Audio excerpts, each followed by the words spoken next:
Hey, Megan. Hey, Stephanie. Hi, Krista. Hi. Hi, everyone. So how is California, Miss Megan? It rained, so it's great, but we can still have fires. But yeah, I'm starting to settle down a little bit. How are you? I'm great. Who we got tonight? Miss Krista. Tell us all about her. Do the intros, Miss Megan. Oh no, you put me on the spot. You do the intro. No, it's all on you. I'm muting myself. Okay, let's see if I can do this properly.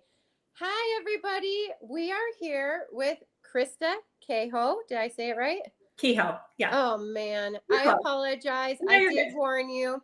But we are here talking to Krista, and she's gonna tell us her story. I'm super excited to hear all about it, and I want to know what it's like to have a life coach, and how in the world did you get to be a life coach? So please tell us, like, how did you get started in horses? Like, Ooh. what was your first experience? How did you fall in love? And then let's go from there. Okay. Well, literally from the time I can remember, I wanted a horse, right? Like who doesn't? Yeah. Right? We're all horse girls here. Yep. So, and my mom had wanted horses before she got pregnant with me. Oh, cool. And they were 19 when they had me, right? So roaring to start, but we didn't have horses in the beginning. We also did not have a lot of money. And when I was 10, my mom was like, she just went out and got a pony. I think my dad went and bought a motorhome or something. And she was like, if you get to do what you want to do, like, I'm going to do what I want to do finally. Yeah. So this is something we've done together for over 40 years, but now we don't live near each other. So, but yeah, so when I was 10, we got a pony. He was a Hackney pony and he was a terror. I cannot name, like, I don't know how many times I fell off of him. He would bolt and rub us up on the barn and run us into the barn. So I learned the school of hard knocks. We did not have money for lessons. Ponies. I did not even know how to put a saddle on for probably the first year. So we did a lot of bareback riding. And I was counting the other day. I think I've had like a total of 14 or 15 horses, depending on if you count one of them as mine or my brother's. Over the years. And I grew up showing like pintos, I grew up in Spring Grove, Illinois. I don't know if you guys know where that is. It's kind of by Silverwood. Yep. And there's a horse show arena, Spring Grove Horse Fair right there. So I would show there, like in the open shows, Western Pleasure, English Pleasure. Oh, fun. And I remember when I was, I think 12, I think I bought a horse for $300 with babysitting money. And he was a yearling because, you can break your own horse. You're 12. Totally. And so, it's like that kind of horsing around. And then in my 20s, I evented, and then I was a working student in New Zealand. I became a high school biology teacher for 20 years. Wow. And then I did hunter jumper for a little bit in my 30s and became a mom. So like it was easy to call and have the horse ready and that kind of thing. And then we moved to Iowa because my husband's business is here. And then I evented again. And then I decided I was going to do dressage. And now I'm dressaging and training back in Illinois. I drive 2 hours there and 2 hours back 3 days a week. So I can talk to you all about time management. Yes. And how do you like the change from jumping to dressage? And also from your experiences growing up as a child, Western pleasure. Yeah. Like, was that a tough change, an easy change, a fun change? I mean, I like all of it. So, and in May, I'm going to Montana to ride at a dude ranch for a few days and just trail ride. And like, I like all the riding, right? Cool. So, I just think there's always more to learn.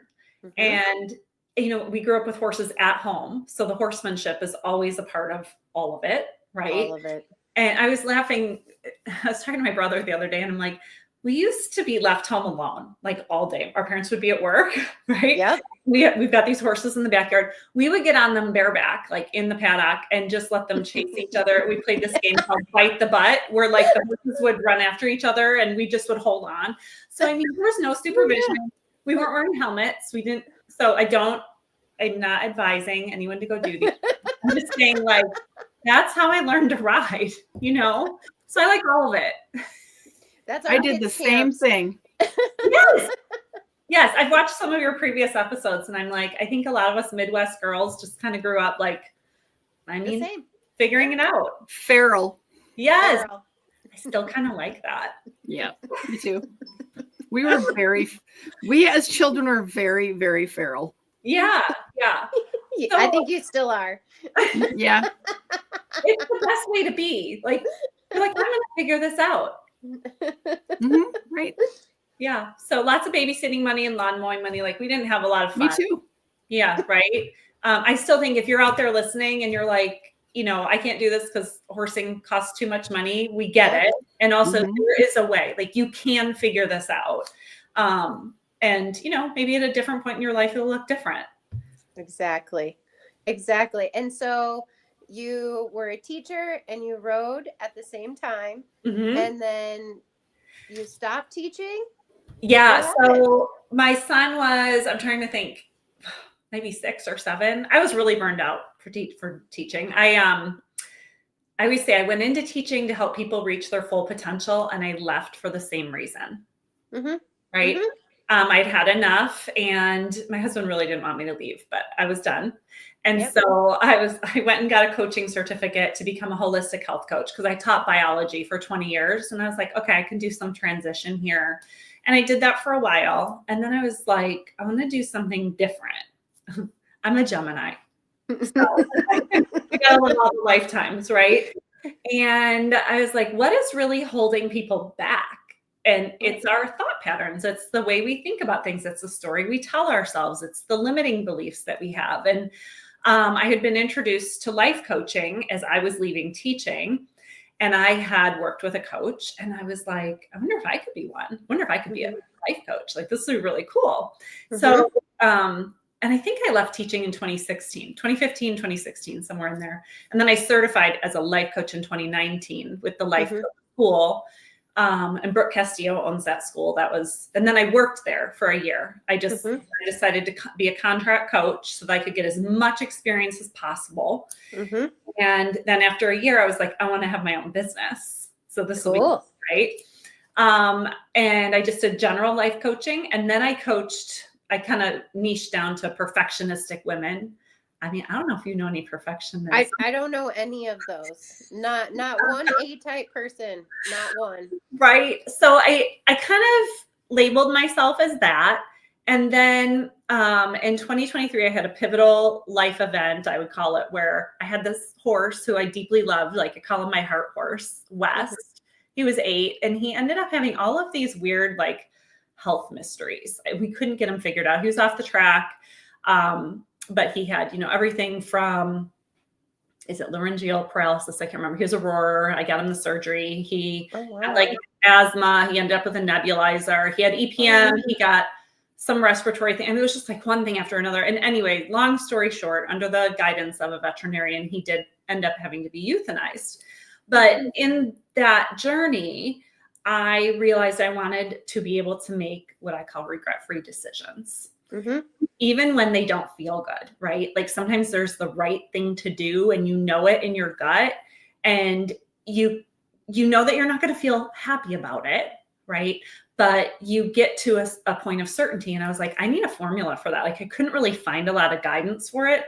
So I crafted a 4-step process. I call it the half-halt method for equestrians. And that's what I use to make that decision. And I share it with all my clients now.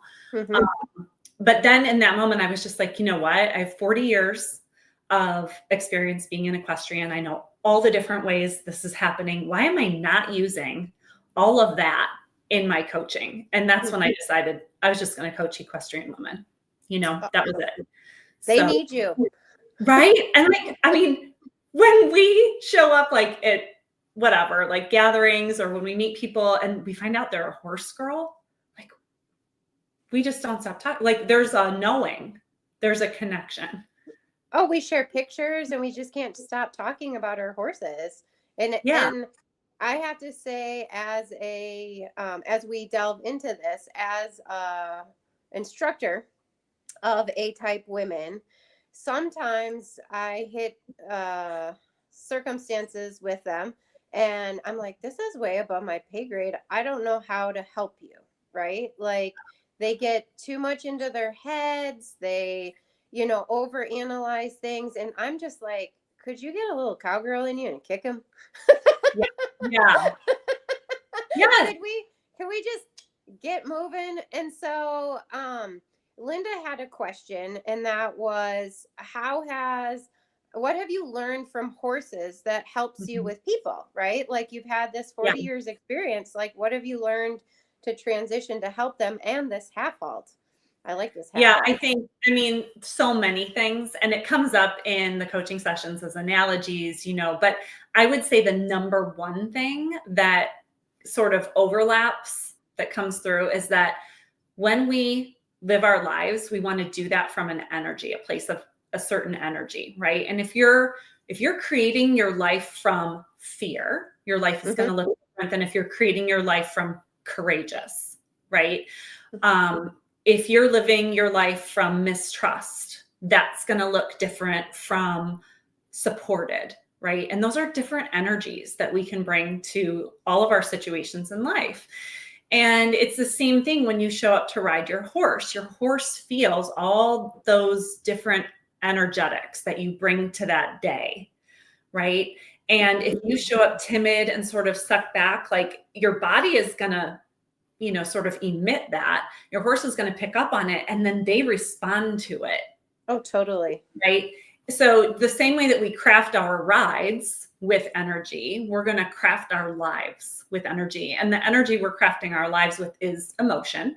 And emotions are all generated, surprisingly, from the sentences in your brain. Like, most people think that your emotions happen to you because of external circumstances. Okay. But actually, external circumstances they're just an opportunity for you to have a thought that generates a sentence that then promotes an emotion or an energy moving through your body that compels you to take certain actions or not. And then the collection of those actions give you your life results. So if you want to change something in your life, or you want to change your results, within your reach by adjusting the story you're telling yourself, by adjusting your thoughts. And really important for me to point out here, we have about 60,000 thoughts in a day.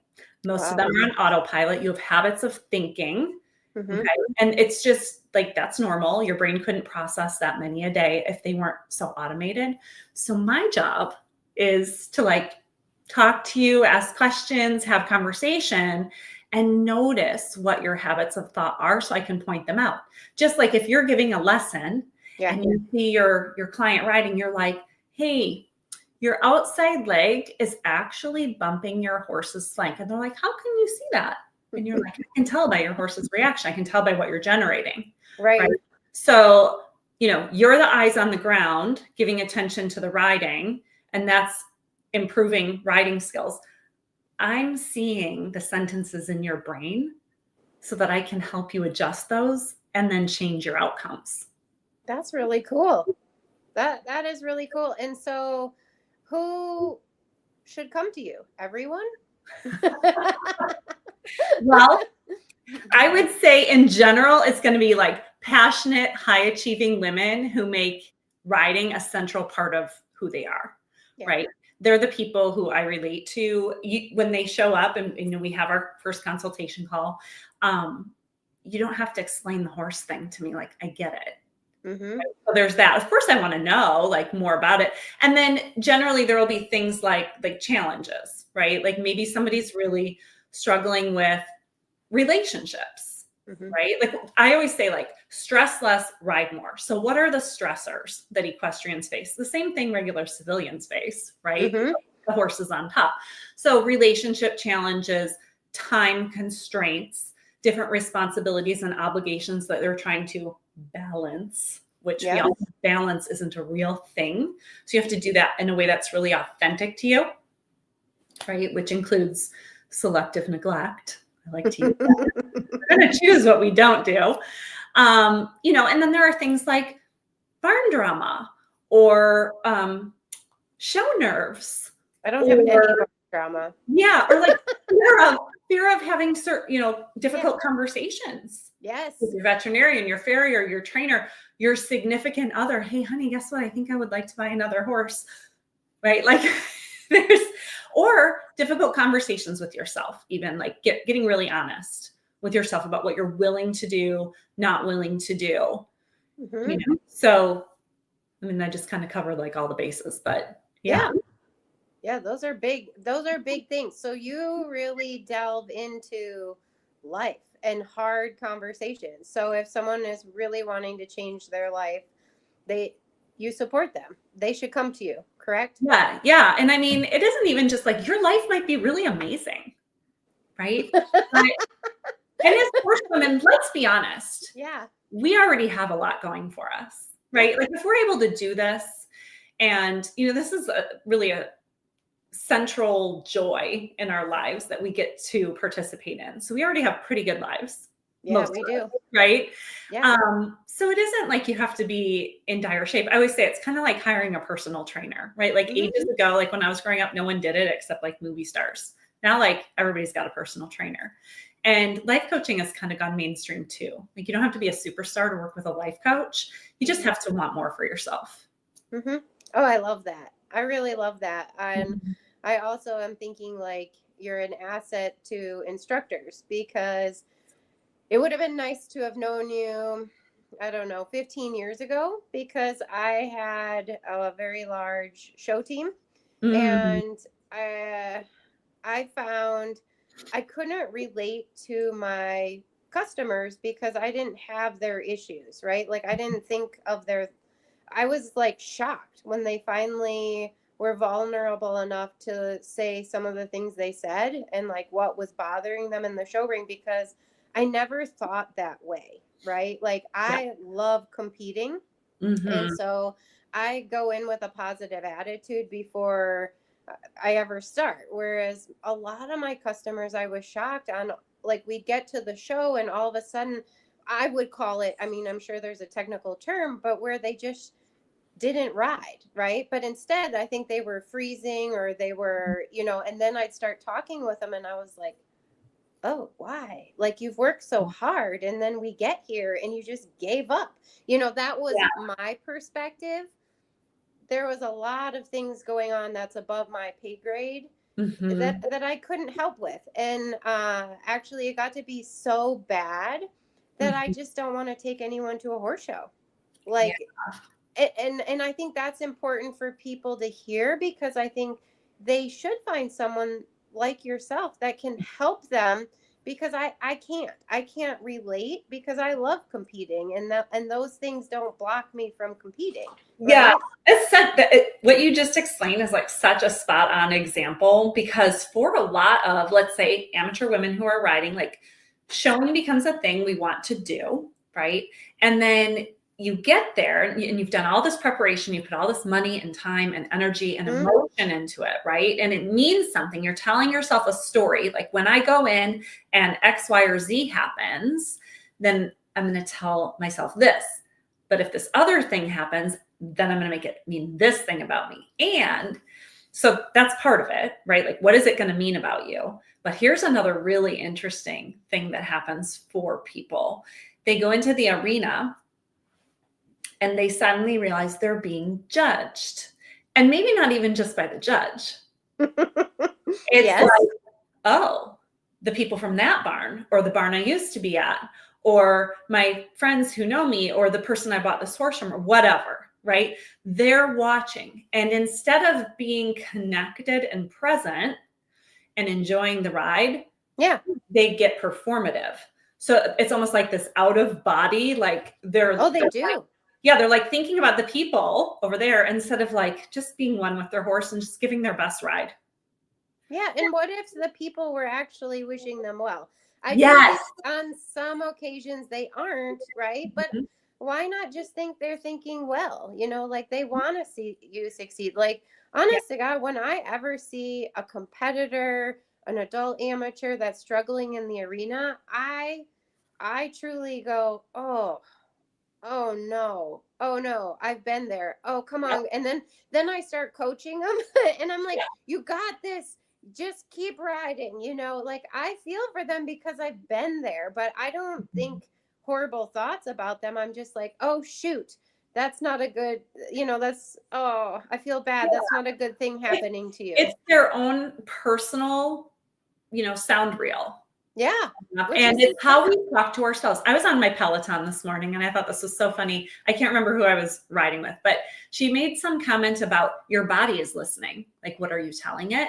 And I thought, oh, is she like a life coach? Because honestly, it's the same thing. Like, we're on our horses. What are you saying? Your body is listening. Right. And then you see like people tense up. I mean, I've done it. We all have done it. I've done it there. Right. So, when we start assuming what other people might be thinking about us, it's important to rein that in and go, nope, that's me thinking that right now. Like, I'm in control of that, right? The only way we know what someone else is thinking is for them to say it to us. And to ask. And they may not even tell you then what they're thinking. So who cares? It's like, who is the author who just wrote Let Them? She's like, oh, I just bought the book, Mel Robbins. I'm so excited. Yes. So, I mean, it's okay. Let people think whatever they want about you, but you're the one feeling the emotions from your thoughts. So what do you want to generate in your body right now for this ride? Like, you're in control of that. Oh yeah, totally. And it's practice.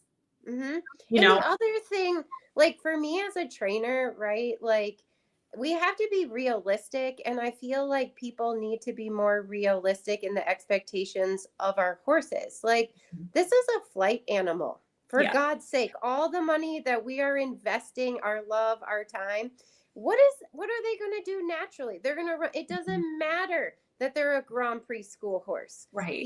These are things that we are not in control of, and it doesn't reflect your training. And if anything, it's kind of funny, yes, we all want to win as an A-type person, but at the end of the day, I mean, it's like, we're not in control. I mean, it's such a bizarre sport that we A-type personalities pick, because we're not in control of anything other than our emotions. Would you agree? 100%. And I mean, it's really that way in life. I mean, control is an illusion, you guys, right? Like, we tell ourselves that we're in control or that certain things are going to happen so that we can function, Okay. But I mean, even like, imagine you're on an airplane. This happened to me, actually. I was on an airplane. We hit turbulence. There's this big burly guy next to me, right? He like reaches forward and he grabs the seat. Oh. And I'm thinking like, there's nothing to hold on to. Right? God, don't share this with me. Right? Sorry. But, it's okay to give yourself the illusion that you're in control, because that's what lets us show up centered and grounded, right? So we don't need to freak ourselves out. No. Right? But no, we're not really in control. So, and you know what? You get to interpret what's going on around you with your brain. It's going to happen. So you get to influence that. Also, here's a big tip for anyone listening. More than one thing is true at the same time. Love it. So, consider that. And I see a question here. Yep. I was just going to get to it. Do you want to read it, or do you want me to read it? I can read it. Yeah. Okay. I love the topic about the narrative in your head, driving your emotion. How do you get that under control? Any tips on how to begin to master this? And I would say, with that thing I just said now, that could be one of your first steps, where you go, you know what? There are lots of facts in the world. Okay. Lots of things that happen that are true, that we could prove in a court of law. And then lots of things that, once you move beyond that fact, there's different ways to interpret them. Okay. And so you can go to, okay, right now I'm believing this thing and it's generating this feeling in my body that isn't helping me show up the way I want to. Is there something that I'm missing when I believe that is also true? Right. And so you don't have to make the other thing wrong. You can just ask yourself, is something else also true? Right. And that, sometimes I tell my clients, it's kind of like being in quicksand, right? You can just start wiggling your elbow. And that's all that is. It's just like, let's just get some like emotional dexterity going to where we can like think a different thought, like wonder about something else, get curious as to if something else might be true. We don't have to fight our brain so hard to make it wrong the other way. And it just sort of like opens possibility. Mm-hmm. I like that. I've always said to my students, just accept it. Think about what is your worst fear, right? You know, Yes. last in the class. Okay, well, does that affect my life in 5 years? No. Mm-hmm. Like, why are we worried about it? We can't control it anyway. You know, the judge is in charge of that. Yeah, I love that. So in my family, we have a thing called WPOs. Worst possible outcomes. Right. And yes. my mom used to make funny videos about them. Like she'd be very sarcastic and talk about the worst thing that could happen because she's kind of a worrier, but we all kind of make light of it. But in coaching, it's actually a technique they teach. Like I call it strategic pessimism. Like if you're going to worry and you're going to get in your head about these really bad things that can happen, that's good. Let's go there. Because resisting it doesn't actually help. You just like fight it. You'll argue it. Right. You'll argue for your own suffering, right? So it's like, okay, let's say that the worst thing is going to happen. Your job is to solve that. Can you survive it? How are you going to manage that, solve it? Or, maybe you're even choosing it. Like, okay, we're going to the show and my horse is young. It's his first time out. He's probably going to freak out when we go by the docks, right? It's likely the door is going to blow and slam. Oh yeah, it is. Something's going to blow in front of him, whatever. So now you get to decide like, okay, is that a problem I'm willing to solve? And if I am not willing, or if I don't have the skill set, what are some ways I could manage it? Mm-hmm. Right? What are some options I haven't thought of yet? Like, I just have my trainer ride him. Yeah. Oh. I mean, sometimes we tell ourselves we're not allowed to do things like that. Like in my 20s, it was like, no, you've got to do all this yourself. You have to be tough. No, you don't.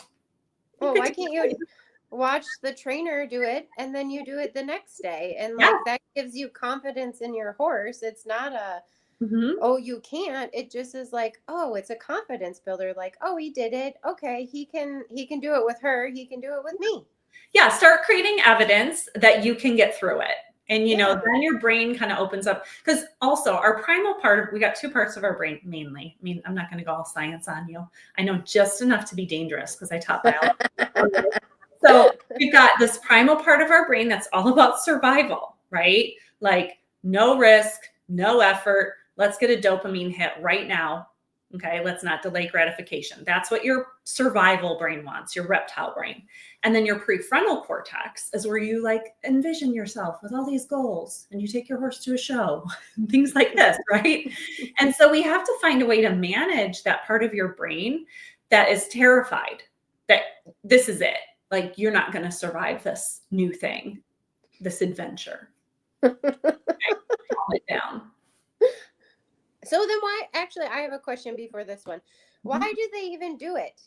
Does that make sense? Like as an instructor, an adult amateur, right? If you are truly afraid of going to the show, why don't you stay home? Because there's just, if not more pleasure staying home because it's about the relationship. Why do you go and terrify yourself? I've always thought that, and I've asked it, and I've also said, it's okay to stay home. You don't have to show. I don't like, honestly, most of the clientele that I work with, they're not so terrified that they don't want to go, but kind of once they get there, some of them appear really confident and they're like, I just need to up my confidence a little bit so that I can be more present. Okay. Right? But what you're asking, like, why do they show? I don't know. Like everybody's so individual, right? Like, and I think, one of the reasons why we do anything in life, and a lot of people don't know this, it's for the emotion we think we're going to feel once that thing happens. Okay. That's what actually drives us to do anything. And the interesting thing is, like, for example, tell me a goal you have. To be an international rider, go to the Olympics, right? Okay. A lot of people have that goal. Yeah, a lot of people do, right? And okay, so let's say I could just wave a magic wand right now and it's done. You have it. It's happened. It's over. That would be like exciting kind of, and also kind of suck the wind out of your sails because you didn't get to go on the path of progression to grow into and develop into the person who has done that, who has experienced each level of that and the ups and downs. Like I want to offer that as humans, what we're really looking for is the experience of feeling every emotion. Okay, understanding the depth of emotions. We don't like it when we feel negative things, but part of the reason we're here is to experience all of it, the full range. Yeah. And if we can just wave a magic wand and just have all the things we want, it doesn't really mean as much, and we're not as satisfied. Yeah, exactly. No, it doesn't mean as much. Especially, let's say we're in the sport of dressage, right? And we, as competitors, we have these little things called medals, right? Mm-hmm. And there's a myth that you can go and buy a schoolmaster, a Grand Prix schoolmaster, and get all the medals. And I call BS on that, because it doesn't matter who you are, whatever horse you're starting with, if it's a 3-year-old and you train it to Grand Prix, or it's the schoolmaster, we are all working so hard, and it's different skill sets. Yeah. And it, I just did that. Yeah. You did? Yay! Not a schoolmaster. Yes. So I have a young horse doing first level, and then I have a Grand Prix horse. He's just turned 6. I just got him, like literally last month. And what you're saying is accurate. It is not, you do not buy a Grand Prix horse and ride Grand Prix. I mean, maybe if you've ridden Grand Prix before, but if you're, an amateur rider and you buy a Grand Prix horse, guess what you're going to do? You're going to learn a whole new feel. Yeah. Right. And so prime example here, if I waved a magic wand and next month I went and rode him in a Grand Prix test, that would be kind of neat. And also I wouldn't have learned. My point is the reason I did this was to become the person who has gained the experience and knowledge to be able to do that, to fully understand it. Right. Yeah. And so when I talk about we do things for the feeling we're going to think about how you decide you want to do something. I always tell people envision the person you get to become on that journey. Right? That's how you want to make a decision to do something, not because you want to check a box, get a medal, whatever. It's who do you want to become on this journey? And also, if you never make it, the side benefit of trying is that you develop. And you get to spend time with horses. That's the best part. Yeah. We have a question. How do you help people get out of a rut? I was just going to ask this too. Thank you, Joanne. Imagine someone who feels like they keep doing the same thing over and over again and saying they want a different result. They're insane. I love it. Yeah. Well, here's the reality. We are probably getting the same result from a mindset habit that we have in multiple parts of our lives. Okay. So that's where having a life coach is really helpful, because we chit chat, we talk. This is what a session is like we talk. Okay. And then I start noticing trends and things that are happening and what results you're getting. And we end up being able to tie it back to a pattern. So if you need to get out of a rut, it's because you have a pattern generating the rut, right? It's a thought pattern giving you a repetitive emotion. So now you're kind of living in that mood, and that's what's propelling your actions or holding you back. And that collection of actions gives you the end result. And so we've got to find sort of that sentence in your brain, that group of sentences that you're operating from. Call it your operating system. And then we have to start pressing on it. Okay, we can keep that. Do you like that belief? Tell me more about why you like it. And do you really think it's true? Let's poke around at it. And I have this, I call it the balloon method. So we put that belief in a balloon. And I'm okay, can you think of any reason it's not true? And, someone will come up with a reason. Well, I did this once and this happened, so maybe that's not true. Okay, we'll poke one pin in that balloon, right? And so we deflate those operating beliefs until it's yeah, I guess sometimes they were true, but not all the time. And then we can start shifting. First, we have to acknowledge you've got those thoughts and patterns and stories. Then we can go, is there something else to see here? Is there another way to look at it? And once we can start shifting that, then we can generate a new emotion and develop a new path to what you want. And I like to call that a blueprint for success, because that's where we work with your brain, right? And we make it safe and easy and fun to overcome the obstacles that you've been encountering, instead of having all of that risk and effort and lack of dopamine, right? So it's the opposite. So yeah, Cool. that's how you get out of a rut. I mean, that's a long answer, right? Yeah. But it's not, you guys, it's not, you've heard toxic positivity before. You've heard that term. No. Right. Toxic positivity is where we just flip your negative thought, like, oh, don't think like that. Just think like this, right? You're not going to get anywhere with toxic positivity or just flipping thoughts because you haven't uncovered like kind of how you're operating with the other thoughts. Okay. Makes sense. And then probably we should go back and say, well, let's say I'm thinking about having a life coach.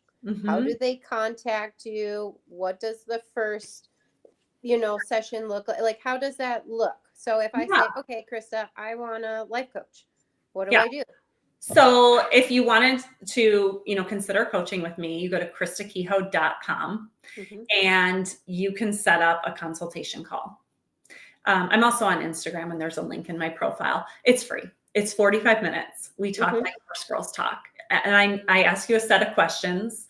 And then you tell me like what it is that you'd want to be different in your life. Like, what is it that you've tried getting a result on that you've not been able to, and you haven't been able to figure it out? Or maybe you've done standard lessons, but your confidence is still lacking. You're like, I think I want to tackle my mindset, whatever. We talk. And then I just tell you, honestly, I'm like, I can help you or I can't. If I can't help you, I'm going to refer out to somebody that I think can. If I think we're a good match, I tell you what the next step is. And then we set up a series of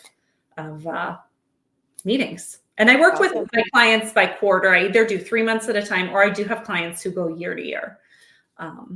And that's how that works. But I also have some freebies. So people are like, this sounds interesting, but I don't know, like, is this for real?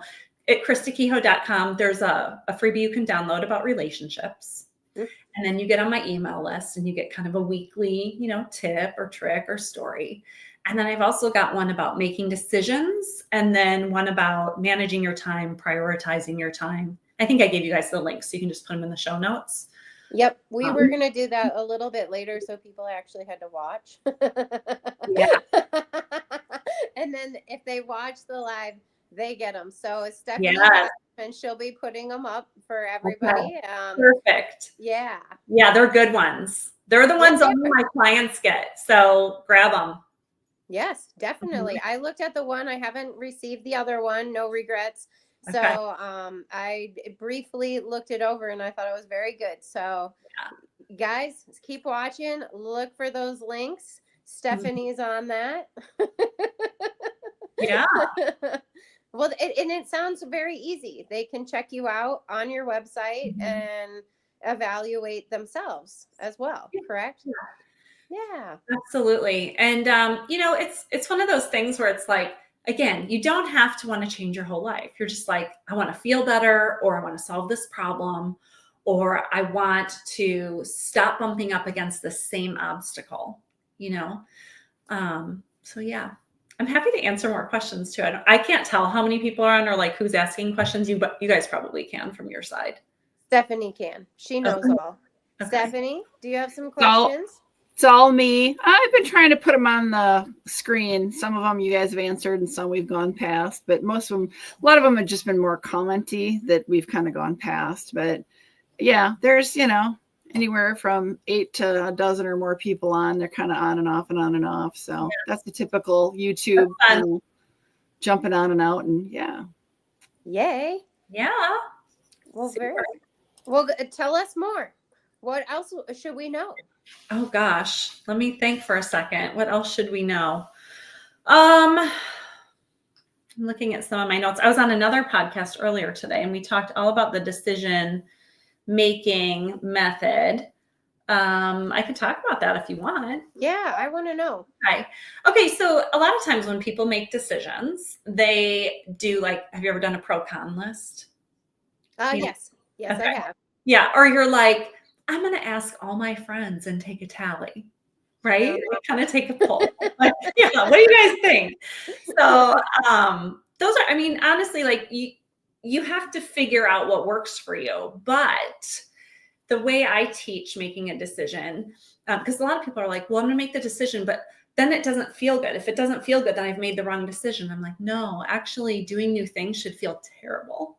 Oh, really? Well, think about it. Like, if you're going to do something new, like really new and different in your life, you're going to have a totally new pattern in your life. It's foreign.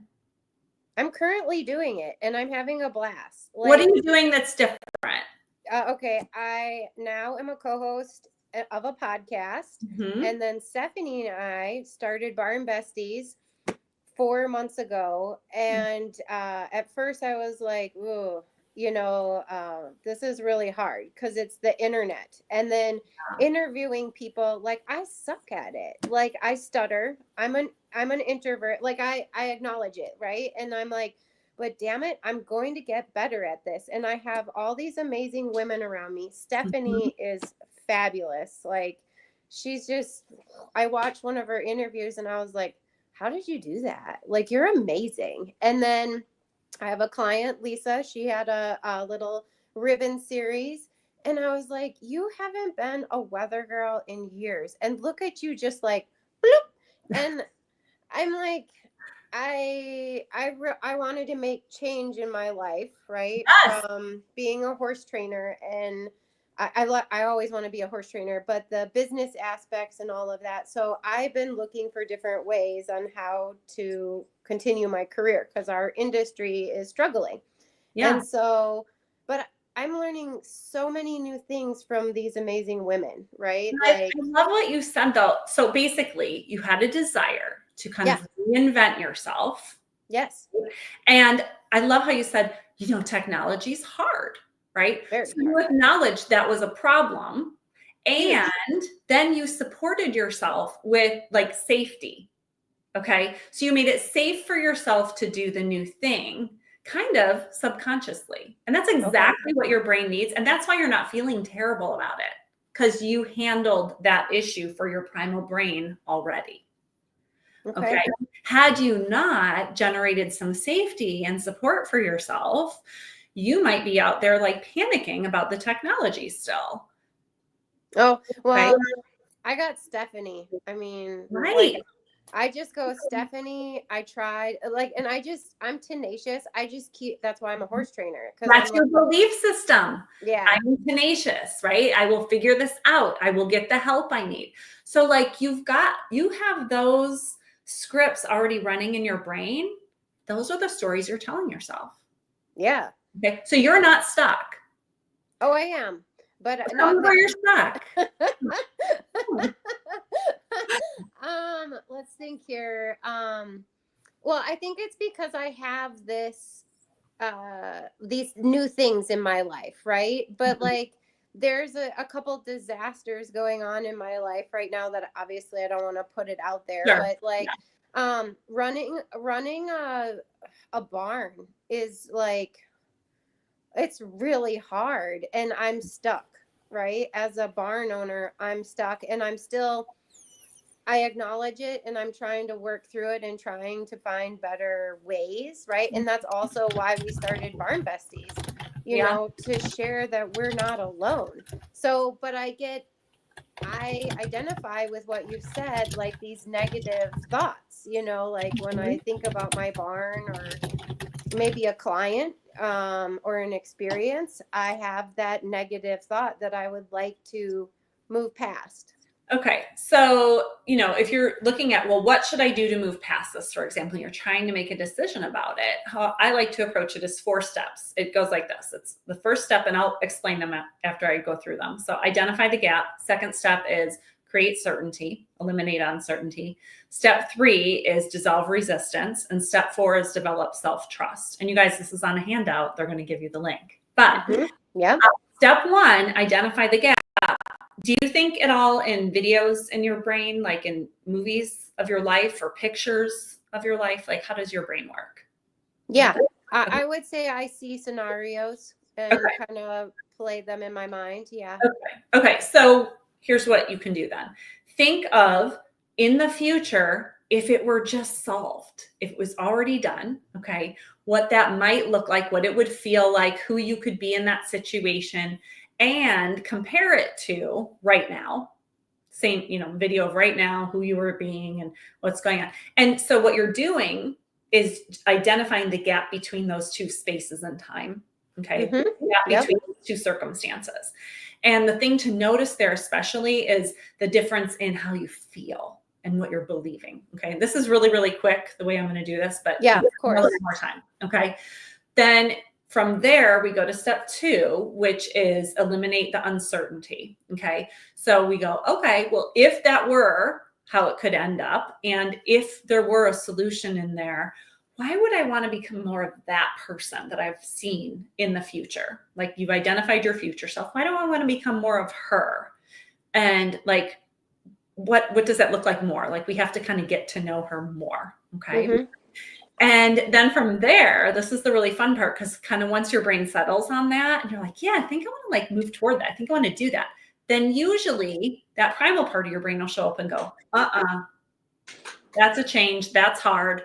Too much risk, too much effort, delayed gratification. I don't want to do it. So this is the part where instead of hiding all of that and like not being honest with yourself, just level with yourself. Like, why do I not want to become that person? Like, what would be hard about it? What's going to be really risky? Like, what's going to like not be fun about that process? And that's where you identify all the obstacles. I'm like, just do a brain dump. Let it all come up. Worst case scenario, right? Strategic. Yep. That's in part 3. And then we're like, at that moment, you have to pause and you go, are these problems I'm willing to solve for that outcome? Okay. I think that's a good question. Yeah. And I think, yeah. That's where you really have to be honest with yourself. If I can't solve them right now, am I willing to get the skill set or the help or the support, right? Like whatever it's going to take to generate safety, ease, or fun in this case, in order to move toward that future version of myself? And if the answer is, yeah, I do think I want to do that. I don't know how, but I know who I need to become. Okay. And that's this life coaching piece. The who is what you're believing and feeling. That's that energy that you're conjuring up and move forward into the actions it's going to take. And part 4, the build self-trust, is literally taking each of those obstacles and solving them one at a time or multiples at a time through, developing skill sets, getting help, getting support, giving yourself evidence that it is possible to move forward, and you're doing the work at that point. Right. Yeah. So that's the decision-making protocol that I use, which is very different from like, yes or no, right? Or like, what do you guys think I should do? Or what have I done in the past? Because looking back, like, what have I done in the past? It might be a great answer for you. And it also might just keep you in a cycle. Yeah, you have to change. I mean, like I said, sitting here looking at our industry, there has to be a change. Like, there is a change coming, whether you're ready for it or not. And I'm ready for it, but I also want to be a part of that change. Like, to me, and I don't want to speak for Stephanie, but like, that's what Barn Besties is about, to help and create a better industry for all disciplines, for all riders, for barn owners. Wouldn't you agree, Steph? Yeah, absolutely. We've talked about that a lot. We're forming the concept of doing Barn Besties. There's a lot of problems that we want to try to tackle and, find ground with everybody in the industry on how to work our path forward. And hopefully you can be a resource to that, Krista, because I think, just looking as a barn owner, where I'm stuck and what we just talked about in those 4 steps, I'm like, there's like 2 different Megans. Like, there's the barn owner, there's the personal, there's the competitor, right? There's I'm still a student. I'm not the instructor of Lindenhof out here. I am my coach's student, and it's like, there's 4 different feelings if we make 4 different Megans, and it's like, well, I want to be that one. Just thinking about that, you're also a part of Barn Besties as a resource for individuals maybe like myself, or a competitor, an adult amateur that's struggling, so I hope people that ask you and we're all constantly reinventing ourselves, right? Or we go stagnant.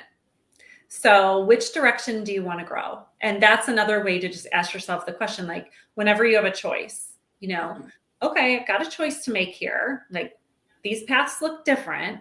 Which path do I want to grow on? Right. Oh, that's so true.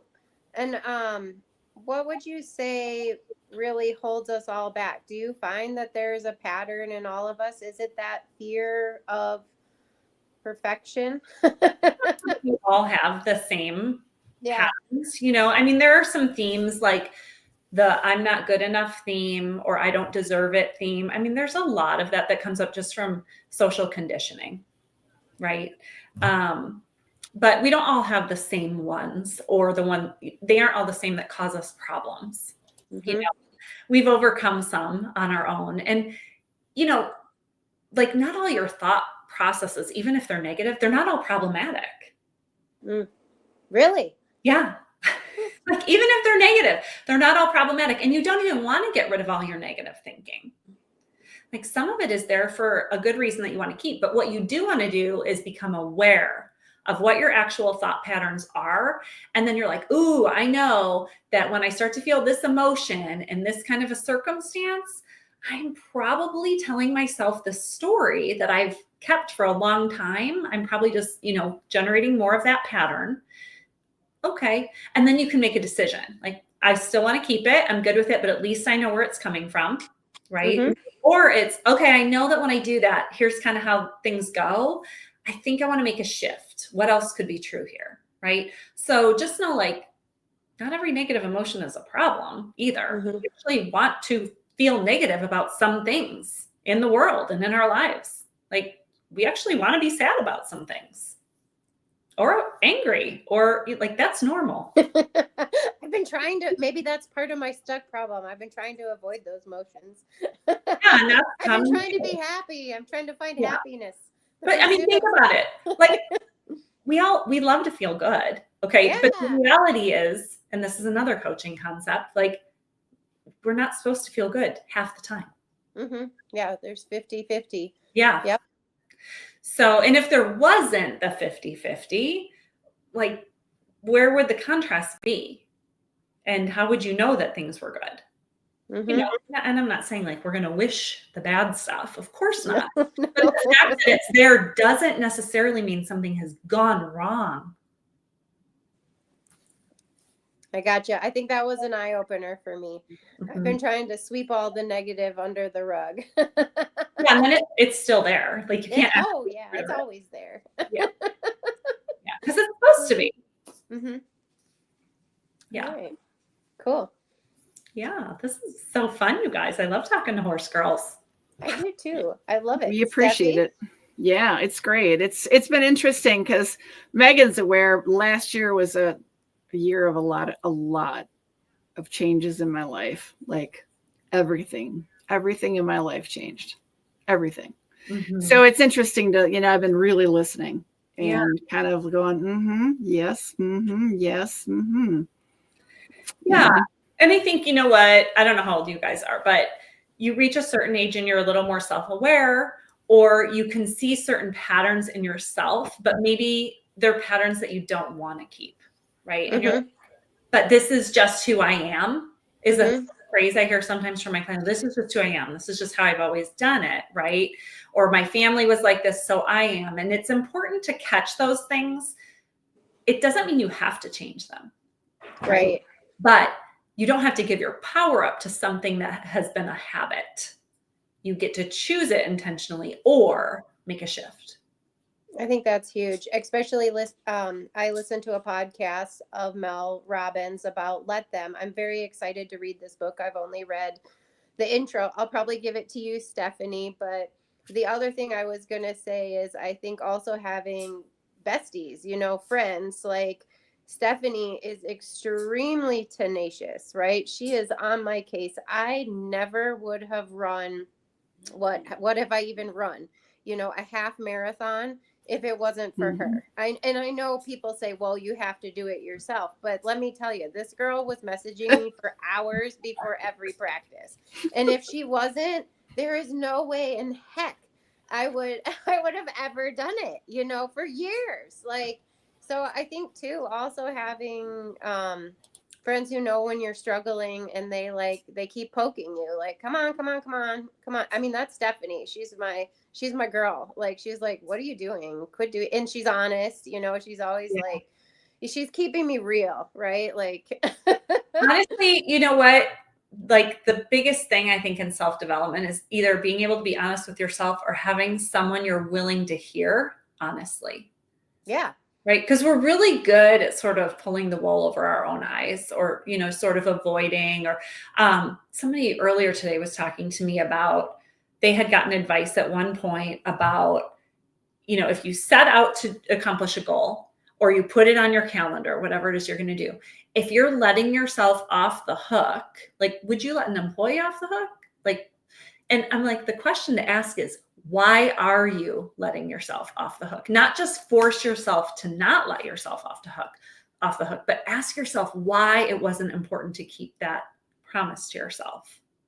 We do it all the time with all kinds of things, right? Yeah. Oftentimes you'll find a belief like, oh, it's not a big deal, or it's not going to make a difference, or I might not succeed anyway. I don't know if it's going to be worth it, you know? So just those are just like the little things that you can notice whispering around in your brain. And you're like, oh, okay, hold on for just a second. I'm going to notice what I'm telling myself here.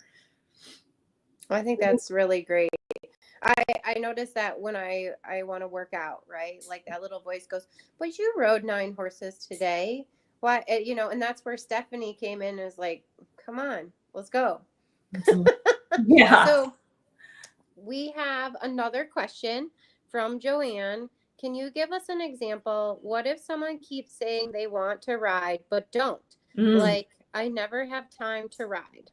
Yeah, that's a great one, right? Like how many of us are out there trying to balance a career with the horses or a family with the horses or both with the horses? So I think, you know, it's important to notice if you're putting it on your, first of all, if you're not putting it on your calendar, if you're not crafting out the time for it, there's a reason, right? So the key would be don't get down on yourself for it. Ask yourself, like, why am I not making that commitment to go do the thing I said was important? And then ask yourself, like, is it important? And you've got to be honest. You've got to be willing to hear yourself on that. And then, you know, I don't know what it is. Like, you have to answer the questions, right? Like, for example, if you end up saying things like, I'm not riding because I have so many things to do at home. And if I go ride, then people are going to be mad at me, right? Let's just say that's one. Okay. They're going to be mad at me. The people who live with me, my husband, my kids, whatever, they're all depending on me. Okay, then we've got to start looking at, are you trying to manage their emotions by how you show up? Right? That might be one possibility. Are you afraid to disappoint people? Mm-hmm. And so you just are disappointing you. Mm-hmm. Right? Yeah. And so like, and a lot of times we have thoughts that end up showing up as a mirror in our results. So if you're like, I'm afraid to disappoint people, chances are you are then disappointing you in your results. And, you know, by not riding, if you're saying that's truly important to you, but you're willing to disappoint you, like, we just have to look at that. Well, is it not important or is it important? And then like, what can we do to get you to be a little more brave about having a difficult conversation, first with yourself about what really matters, and then with the people around you. And, you know, sometimes people aren't happy with what you do. Yeah. Right? The let them concept. Let them. Right? It is not comfortable sometimes to do the things that you are convicted in doing for yourself. And if you're going to be satisfied and truly, you know, show up authentically in your life for you, you are probably going to disappoint some people, right? You're going to give them an opportunity to have a thought that's disappointing. Mm-hmm. That's real. And then what do you make that mean about you? Yeah, that's huge. Yeah. You know, some women are telling themselves, well, if I go ride, that's selfish. Okay. Is selfish bad? No. Right? Like, and then it's just like an interesting peeling the onion back. Like, okay, well, what are you making that mean about you then? And is that an identity that you can live with or not? And what would be the ramifications of not living with that? right? And just playing there. So. Yeah, that's huge. And it also brings in the concept of boundaries too, you know, like this is my circle. These are all the other circles in my life. And, you know, you do have to put you first and what you value first. And then. So you don't have to, right? You don't. But, you know, in some cases, if you want to do certain things in your life, you're going to have moments of that. Mm-hmm. And you could choose not to. Mm-hmm. But then you've got to be honest about what you won't have or what you won't do. Mm-hmm. Yep. I gotcha. Would you say that women, I'm trying to think of how I want to word this question. We, as you know, the traditional caregivers in the family, the mother, you know, we have a tendency to put, just as a nature of being a woman and how society looks at that overall, that we have a tendency to put, it seems like, everybody else ahead of our own wants and needs sometimes, and that we have to learn to overcome that. And as you said earlier, take time for ourselves to do something. Or I think it's a really interesting question, because I do think we are conditioned by society, right? And maybe you've heard the term she work, right? Like there are things that women will typically pick up, right? Like we could look around and do a study on it. Studies have been done. But some of it is just, we're going to multitask because we feel obligated, right? Or we think it's expected of us. Now, not every woman feels like this, right? Like it's hard to work in generalizations like this, but I would say that it is a problem that people encounter. It's a problem that women encounter, right? They're like, and maybe like they want to be home helping with dinner, but they've worked a full-time job all day. You know, now maybe they have kids, maybe they have a husband, and also they'd like to go ride. They're like, I don't have time. Okay, you have time and you're not allocating it to ride, right? We can like work on what that could look like in a balance that's authentic to you. And again, balance is different for everybody, right? Yeah. And at different points in your life. It's like the way I have horses right now is very different than when I was a full-time teacher and my son was young. Like now my son's 17 and this is my work and I can choose when I work. So, you know, me driving 2 hours to the barn, 2 hours home, 3 days a week is a thing.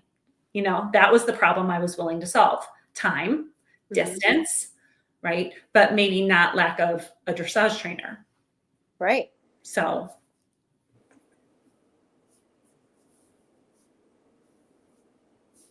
Sorry, I was muted. But thank you. No, as I mentioned earlier, you know, this last year was a year of changes for me, and I decided to put up boundaries and stop putting others maybe ahead of my own wants and needs. And that includes family, friends, you name it, work, everything, just so much change. I've kind of decided that I have to like make an effort mentally to set boundaries in my head to keep those boundaries from, you know, with other people. That I actually had an interesting conversation with a family member, and I said, I feel like society, at least my circle of friends and family, we feel this need to schedule every moment of our life. And we often forget to schedule time in our lives for nothing scheduled.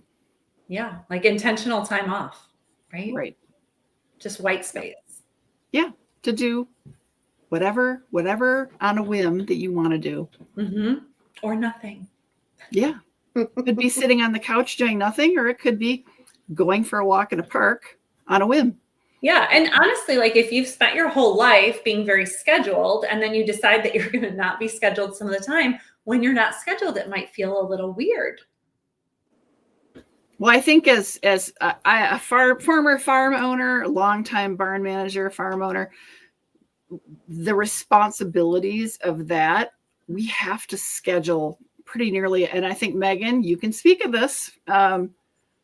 We have to schedule everything because it's ultimately our responsibility to ensure everything is done that the farm doesn't fall down around us. The horses are fed, the electricity bill is paid, you name it. And so we do fall into that, making sure we schedule every waking moment of our life.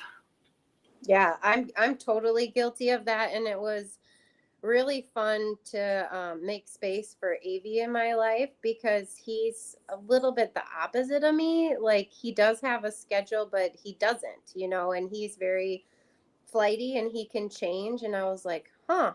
And then I started to take a day off and I was like, is this what normal people do? Like, this is kind of boring. And then I was like, okay, well, that's kind of fun.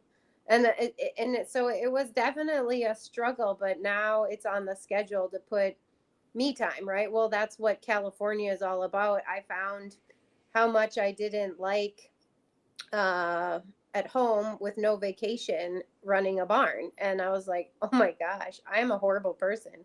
Like, those little thoughts and how mean you get. And then you're like, I just got to get away. And so I just did that for my mental sanity, and my clients noticed as soon as I came home, oh, wow, you're refreshed and you're so different. And I think that's so important what you brought up, Steph.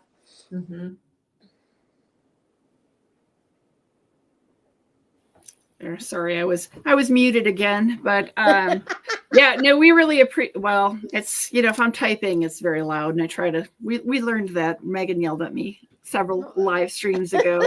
I kind of moderate the chat here, and flash the things across the screen, and it's a little loud, but no, we appreciate it, and just to verbally say what I have been putting in the live chat. If you guys have questions for her, we do have a live chat going. I've got her website up on the screen right now. In the live chat are those super top secret links that she sent to us. So those are available in the live chat. But yeah, we really appreciate this. Yeah, I'm sure there's hours worth of questions we could have. Megan's done a really good job, I think. Yeah. Good job, Megan. Thank you for having me. This is fun. And I love talking to other horse girls. Like, that's part of the reason I'm doing this anyway. Somebody said, earlier when I was on the other podcast, they're like, so what was your favorite time in life? I'm like, there's lots of magical moments with horses, right? Like, but probably now, because I have the experience and the skill set and the wisdom that, as you accrue over life. And now, like, being able to do this is the cherry on top, where I just get to bring all of my skills together and help other equestrians. And do you take all your skill set and help yourself? Yes. And I also have a coach. Do you? Yes. That's so cool. Yes. I love that. That's amazing. We've got a lot of people popping on and off here. So, if anybody's got questions, again, pop them in the live chat. We're a little over an hour here, and I don't know how long we have you, Krista. How long do we have you? Have we exceeded our time allowed? Just till you don't need me anymore. We're good. I did my last group today. So. But yeah, I think, Megan, when you brought up, you wish you would have known me 15 years ago when you had the show team and stuff. I think it's important for horse trainers to know, like, if you have clients coming in and they're needing more support with mindset, like, a life coach is a great option. It's, like, think about how crunched for time you are. Your client gets on their horse, you're giving them instruction, and, maybe they have some show nerves, or maybe they're afraid to canter, or they fell off, right? Like, that is all stuff we can work on, but there's also just life stuff, right? And everything that we solve, whether it's in the arena or out, can transfer. So it's kind of neat to be able to take that energy with you throughout all of your other facets of life, once you've sort of learned how to generate that and address it. Yeah, I had a therapist as a client, and I would always ask her for help. And she would tell me her job was to help people with their baggage. And my job, which I thought was to train horses and to teach people how to ride. But I never knew I had people's baggage, right? And I'm not qualified to help them through their baggage. I'm qualified to help them through their riding and their fears, but those fears also stem from real life, you know. And I think what I have found in riding is that it's definitely I can't speak I can't say it. Thank you. Yeah.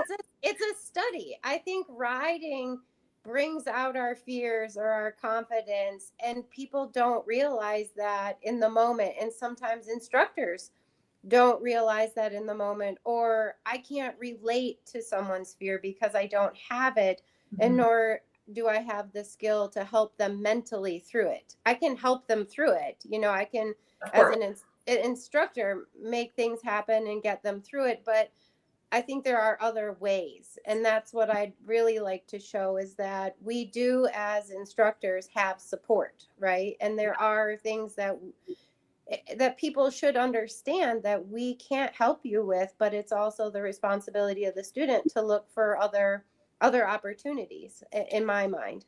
Yes. I mean, I would say, look, there are lots of riding skills and, you know, some support that you're going to get from your standard trainer or clinician. You know, you're going to have a relationship with that person. Right. Oh, yeah. Right?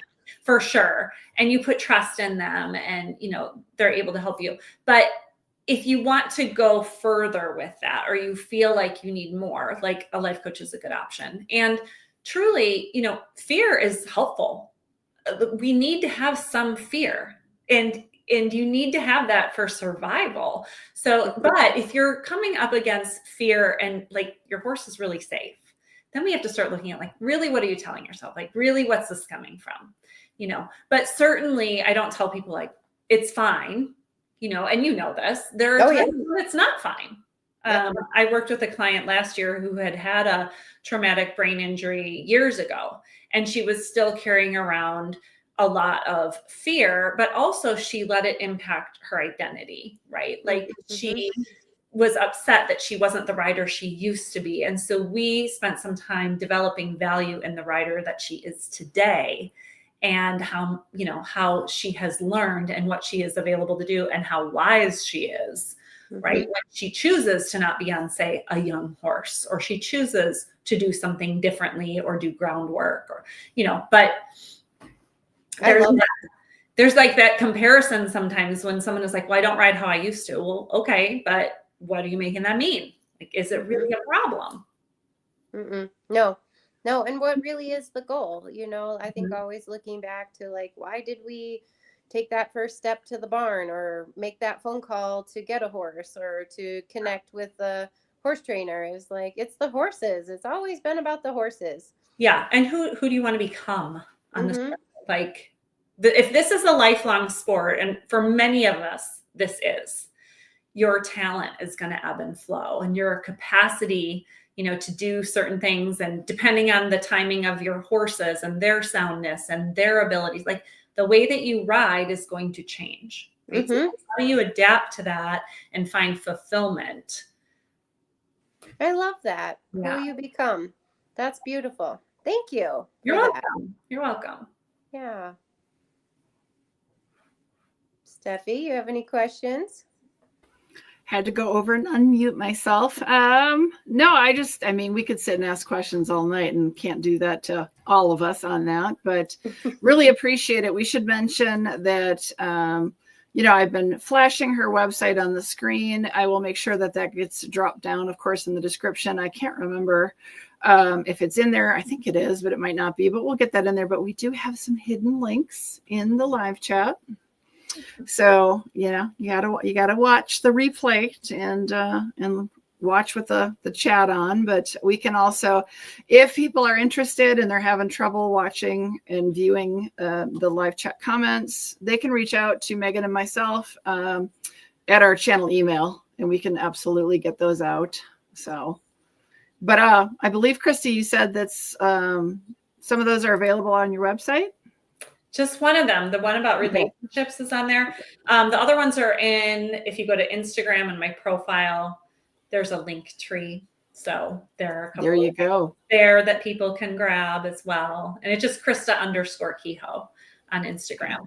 I'm not like super social media, but I'm there. I think you've got it going on. I was watching some of your videos on the Instagram, and I was like, Yeah. Oh, thanks. I think you're doing it. Keep it up. Okay, I'll keep going. I loved them. I love watching the videos, and I think some of them you're riding in, correct? I am. Yes. That On is my good. new horse, even my old horse, my new horse, my older horse, my younger horse. Yes, so fun. Yes, It's hard. I can't wait to get outside, you guys. Like Yeah. Soon, April. maybe. It's coming. It's coming. It's gonna happen. Yeah. It's supposed to be 50 degrees here, Megan, tomorrow. Wow. Anything could happen, you guys. And that's January in Wisconsin, late January in Wisconsin. That's weird. It is weird. It's usually 20 below the end of January in Well, Wisconsin. it was -11, what, 2 weeks ago? Ugh. It was colder in Wisconsin. I'm in Iowa, so. Pretty brutal. Yeah. And then Megan's out there wearing her winter clothing and it's like 60 degrees out and we're going, Hey, the mornings are sometimes in the 30s. We had a cold snap in the 30s. Okay. I It's a know. balmy- It's fine. It's okay. You don't have to have sympathy. There is fire, though. I can give Yeah. sympathy through fire. That's terrifying. Well, Megan, there was a fire across the street from your farm yesterday. Yes, I was aware of that. I was on it. You are attracting all things fire. Thank you. So now you're going to use your positive energy and push that away, make that stop. We I'm don't gonna need that accept anymore. The fire, and I'm going to then go thinking. I'm actually thinking about other things. Rain. Okay. Yeah. Yeah. And you manifested that. So good job. I'm on it. I'm on it. Yeah. Well- So no more questions are popping up in the chat. So, we're a little over an hour here. We don't have to keep Krista if you don't have more questions for her, Megan. I don't have more questions, but I am very grateful because too. you've given me a few things to think about Good. and what I want to work on. Awesome. Don't forget, there's consultations if you need to get on a call. Yeah. And Absolutely. yeah, Steffi. Yes, ma'am. We've got your website on there. You mentioned your Instagram. Are you on other socials? Are you out there? Do you have a page on Facebook? I do. The page on Facebook isn't very active, but it's Krista Kehoe Coaching. Okay. And I'll leave you guys with something here. So this is a fun thing to take forward. So February is right around the corner, right? The month of love. Yeah. And something to think about is that every relationship that you have is truly based on thoughts. So what I mean by that is the quality of the relationships you have depend on the thoughts you think about the other person. Now, you can prove this to yourself by going to the barn and looking at your horse and noticing what feeling you get when you're with them. And think about what thoughts, what sentences in your brain you are practicing and have on repeat.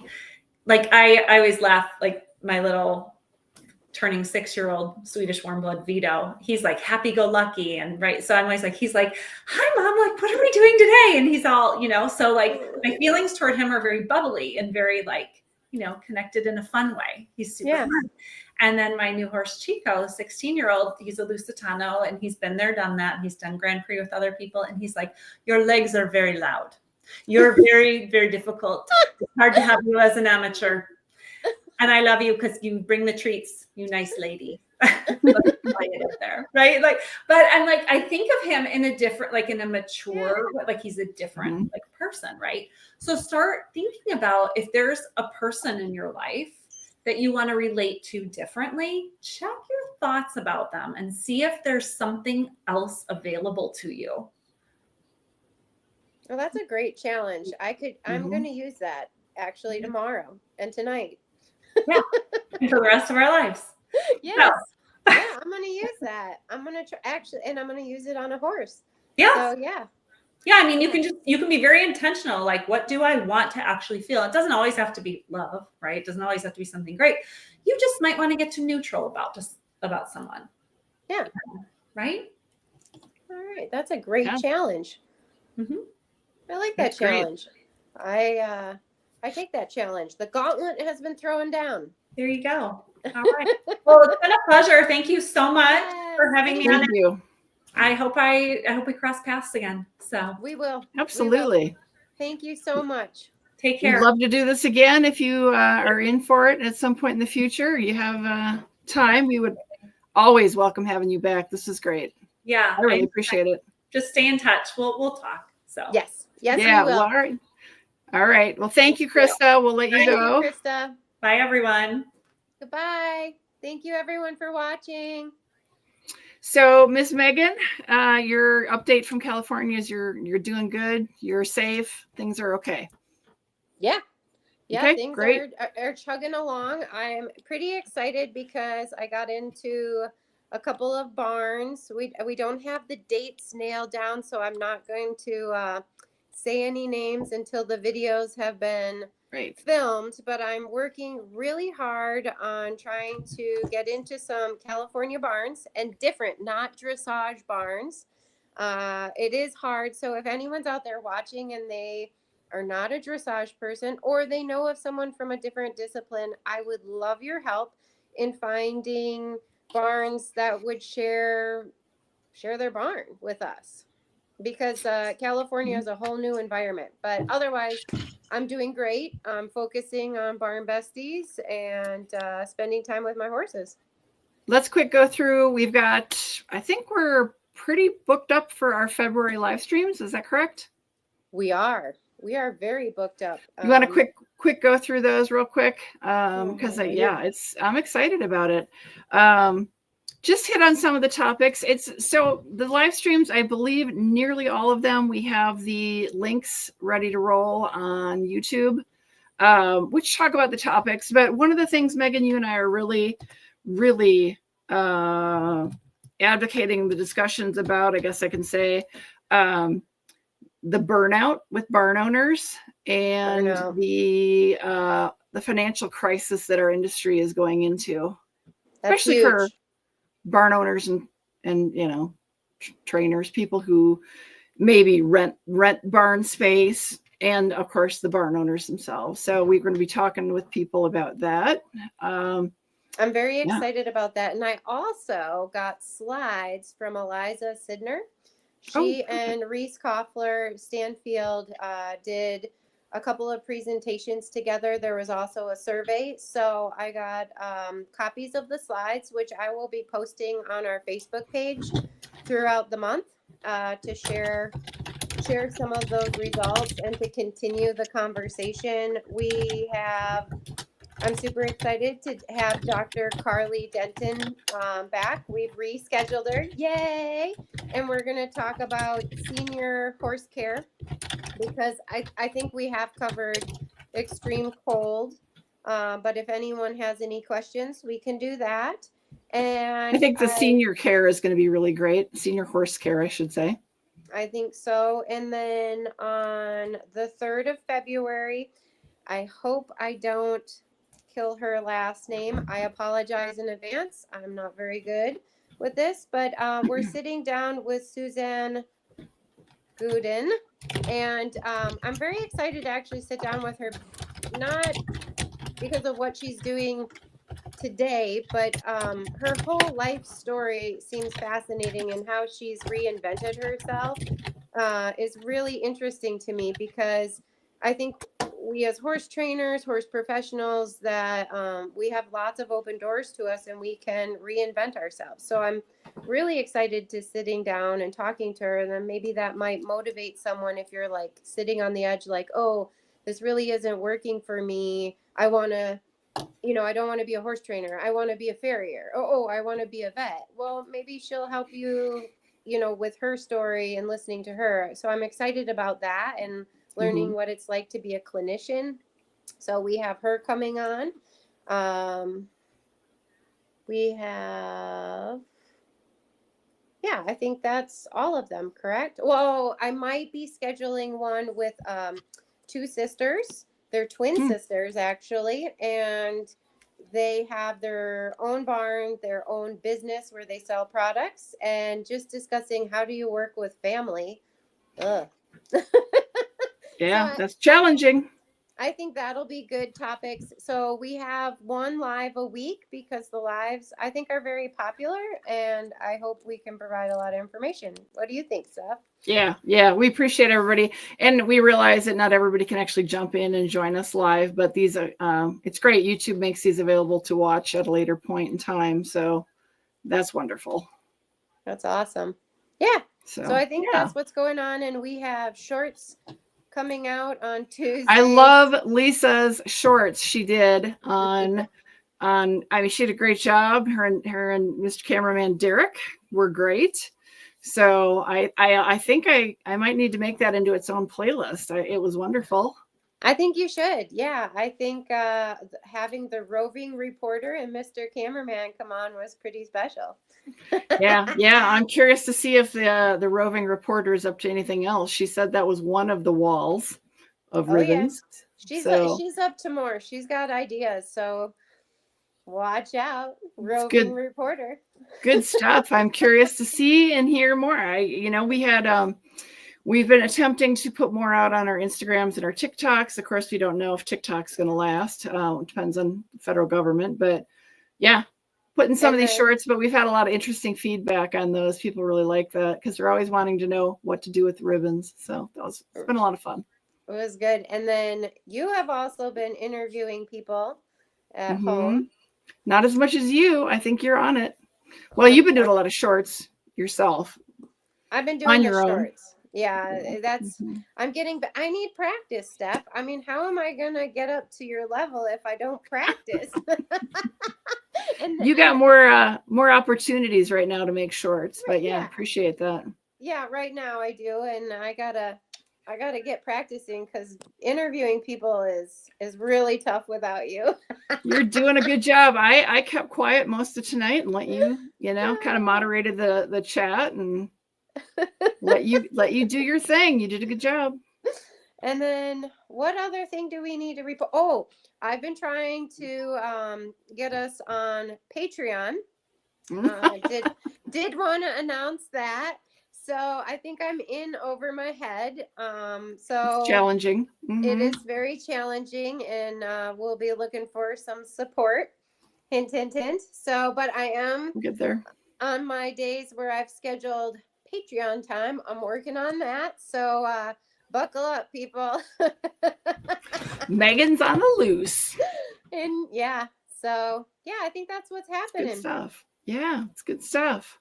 All right. Well, as usual, we seem to hit that 1.5 hour mark, but I wanted to check in with you, and it's a good time to connect and appreciate the night tonight. Krista was amazing. Really learned a lot. She really was. And thank you to everybody for coming in on the chat and watching our live. We do this for you. So thank you so much for supporting our channel. Yeah. We have, I think, Megan, with the videos that we have uploaded, we're midway through June on what we've got out there scheduled.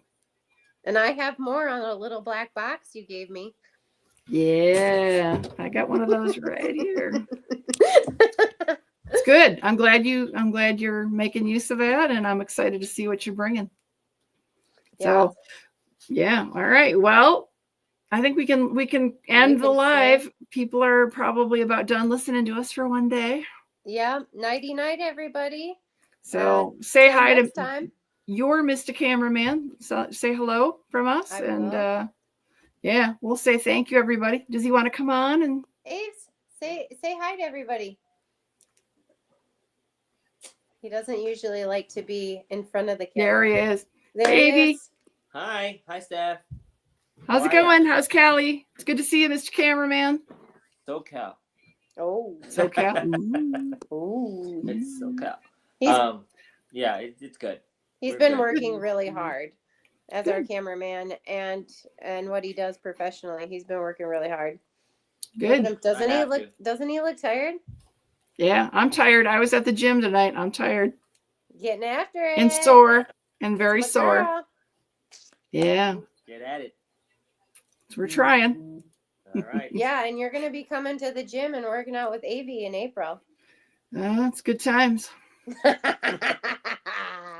Don't worry. I'll start messaging you 4 hours in advance. When you coming over? Let's work out. Nice. You Good better stuff. You better get ready. I have thoughts on all that, but we'll take that offline. So, Okay. all right. Thanks, Sounds good. everybody. Good to Thank see you, you, Mr. everybody. Cameraman. Megan, stay on, and we'll say bye, everybody. Thank you. Bye, everybody.